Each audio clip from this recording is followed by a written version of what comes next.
Friends, I invite you to listen closely to this story. Stay with it for the next 4 or 5 minutes, and you'll find yourself drifting into another world. Quiet, slow, and full of small details that will soothe your mind. If you enjoy it, remember to subscribe to this channel and leave a like, because many more calm stories are waiting for you. For now, allow yourself to relax as we step back in time, far into the Middle Ages, into the soft beginning of a farmer's day. You awaken not with the shrill ring of an alarm clock or the restless buzz of machines, but with the gentle chorus of birds calling out in the misty dawn. Their songs echo across a landscape softened by fog. The air is cool, damp with dew, and you breathe it in as your eyes slowly open. The world is quiet, as though even time itself is in no rush to move forward. You lie upon a straw mattress, simple and rough, in a small wooden house. The walls lean slightly with age, and the scent of yesterday's fire still lingers in the air, mixed with the earthy smell of packed dirt beneath your feet. There is no clutter, no abundance of objects, just the essentials of a peasant's life: a few wooden stools, a chest with simple belongings, and the hearth at the center, now dark with ashes. In the stillness of morning, even this humble place feels alive. Your body is heavy from yesterday's labor, and as you stretch, you feel the dull ache in your arms and legs. A reminder that farm work is never easy. Yet, strangely, there is comfort in this sameness. The rhythm of work and rest, day after day, is what shapes your life. The hearth is cold now, gray with ash, but soon it will be stirred to life again, flames licking upward to warm the household. For now, the chill of the morning air brushes your skin, sharpening your senses. Around you, your family stirs. Perhaps a child murmurs in sleep, or your partner shifts beneath a coarse wool blanket. Life here is close and shared. The walls are thin, the space small, but no one is ever truly alone. You hear the soft sounds of breathing, the shuffle of bare feet, and the creak of old timber beams above your head. All of it reminds you that you belong to this house, to this family, to this village. You pull a rough woolen tunic over your shoulders, its texture scratchy but familiar. The cloth is thick enough to guard against the morning chill, and though it is worn and patched, it has served you for many seasons. You step outside, pushing the wooden door open with a creak, and the cool air greets you instantly, wrapping around you like a second skin. Above you, the thatched roof drips with dew. Around you, the earth is soft and muddy from yesterday's rain. The village path stretches ahead, uneven and worn by the countless feet that have walked it before yours. Chickens scratch at the ground, pecking for food, while smoke begins to rise faintly from a neighbor's chimney. The village is waking slowly, just as you are. A neighbor steps outside, yawning, and nods at you with a tired smile. Words are not needed at this hour. Everyone knows the day ahead will be long, and energy is saved for work rather than chatter. There is a bond, silent but strong, that ties each villager to the other, the knowledge that survival here depends on everyone doing their part. Your gaze turns to the fields in the distance. They wait for you, as they always do. Each season carries its duty: planting, weeding, harvesting. The land is patient yet demanding, never forgiving laziness, always requiring sweat and care. You know today, like yesterday, will be filled with bending, lifting, sowing, and tending. Yet there is no resentment in your heart, only acceptance. For the land is both your burden and your gift. You walk a few steps forward, feeling the mud cling to your boots, and you pause for a moment in the cool silence. The sun has not yet broken through the mist, but faint light stretches across the horizon, painting the sky in pale shades of gray and gold. The world feels hushed, almost sacred. It is in this quiet hour that you sense the rhythm of life most clearly, the rhythm that belongs to the village, to the earth, and to you. Somewhere in the distance, a dog barks, its echo rolling across the fields. A rooster crows, proud and insistent, marking the true arrival of morning. The sounds overlap with the rustle of leaves in the breeze and the faint clatter of tools being readied. Life is stirring, but gently, unhurried, in its own timeless pace. Standing there, you breathe deeply, letting the cool air fill your lungs. You feel both small and steady, just one person among many, yet bound to a cycle that has existed for generations before you and will continue long after you are gone. It is this cycle that shapes your days. Waking with the dawn, laboring with the sun, returning home at dusk. And so your day begins, not with rush or chaos, but with the simple act of rising and stepping forward, one breath at a time. The morning in the medieval village is not grand, but it is steady, grounding you in a world that moves slowly, patiently, like the turning of the earth itself. The morning air clings to you as you step back into the house, and once more you notice how small the space feels, yet how complete it is in its simplicity. A medieval peasant's home is not large or finely decorated. It is built of timber and wattle, daubed with clay, and topped with a thatched roof that leaks slightly during the heaviest rains. The floor beneath your feet is packed earth, firm but uneven, cool against your soles. It is here, within these walls, that most of your life unfolds, season after season, year after year. The house has only a single room, perhaps two if your family is fortunate. The hearth sits at the center, blackened from countless fires, its stones warmed by flame after flame. Smoke curls upward and out through a hole in the roof, though it never clears entirely. A faint haze lingers, seeping into the beams, the clothing, even your skin. To modern eyes, it might seem harsh, even suffocating, but for you, this smoky scent is the smell of warmth, of meals, of life itself. Around the hearth, your family gathers. By day, the fire cooks the bread and the broth. By night, it offers light and a measure of safety against the darkness.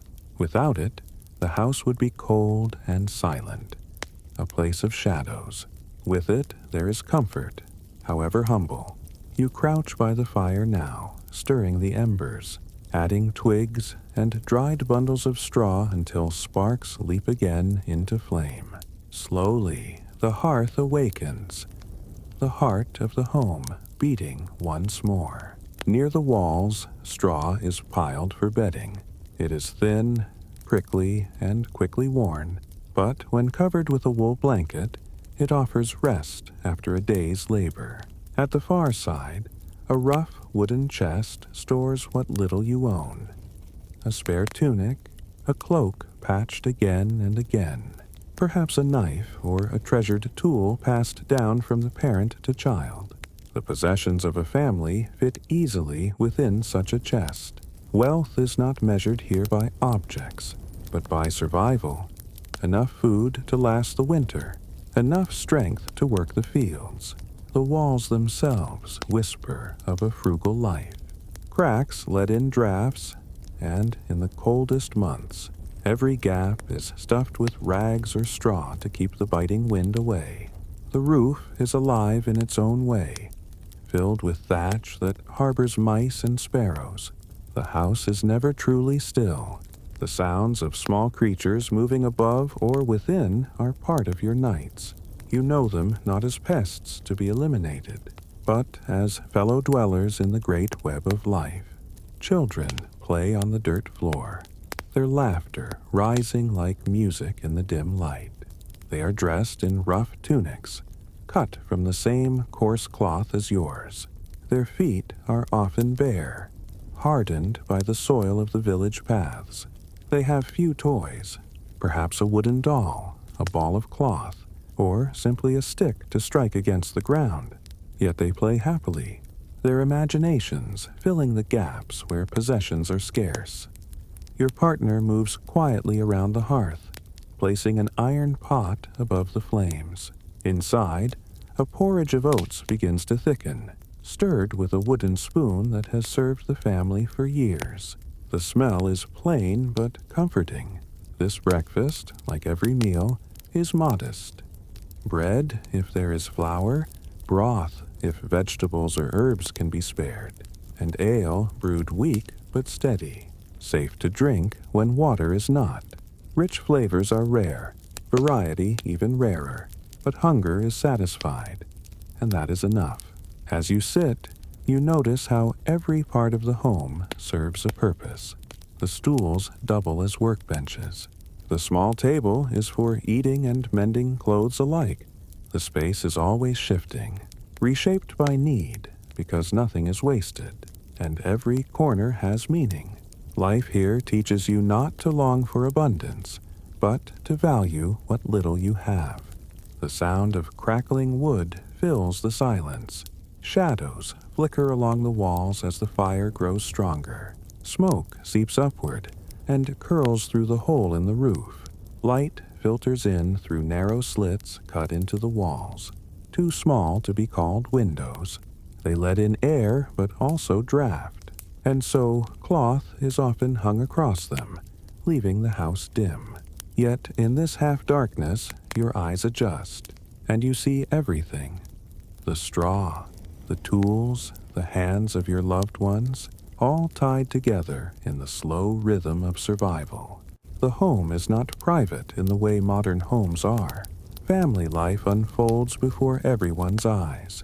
There are no locked doors, no separate bedrooms, no secret retreats. You live together, eat together, sleep close for warmth when the nights are cold. Privacy is almost unknown. Instead, life is shared, openly and constantly. It is a closeness that brings both comfort and occasional tension. Yet, in its own way, it binds the family more tightly than distance ever could. On the walls hang a few sacred objects, perhaps a small cross carved of wood, or a charm meant to ward off ill fortune. Religion is woven into every corner of life here. So even in a poor house, there will be a token to remind the family of faith and of hope. These symbols stand quietly, not as decoration, but as a constant reminder that survival is never entirely in your own hands. The rhythm of the seasons, the kindness of the harvest, the grace of protection. These are gifts, not guarantees. The hearth crackles louder now, and the first meal of the day is almost ready. Steam rises from the pot, carrying the scent of warm grain into the air. Around you, voices stir, fully awake. The small house is alive with sound. The scrape of bowls, the clink of wooden spoons, the rustle of clothing pulled on in the dim light. The day ahead is long, but for a moment, here in the heart of the home, there is stillness, a breath before the labor begins. This is the life of a medieval farmer's dwelling, small, smoky, shared, and endlessly practical.